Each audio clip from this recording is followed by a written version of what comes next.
جماعت اسلامی تحصیل صفدرآباد کے زیر اہتمام امیر جماعت اسلامی تحصیل صفدرآباد رانا ممتاز احمد، جنرل سیکرٹری ضلع شیخوپورہ JI یوتھ حاجی یونس آزاد کی زیر صدارت فہم قرآن و سنت 3 روزہ پروگرام مقامی میرج ہال میں منعقد ہوا، جس میں امیر جماعت اسلامی ضلع شیخوپورہ رانا تحفہ دستگیر، امیر جماعت اسلامی پنجاب مولانا جاوید قصوری نے بطور مہمان خصوصی شرکت کی۔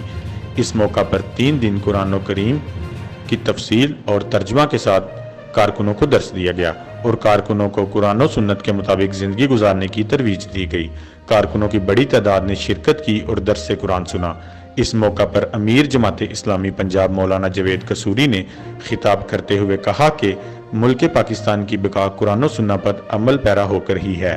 پاکستان کلمہ طیبہ کی بنیاد پر حاصل کیا گیا، لیکن آج تک ہم یہود و نصارہ کی غلامی کی زندگی بسر کر رہے ہیں۔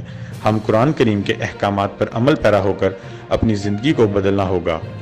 تقریب کے موقع پر شہر صفدرآباد معروف سماجی شخصیت ڈاکٹر نصیر احمد نے جماعت اسلامی میں شمولیت اختیار کی۔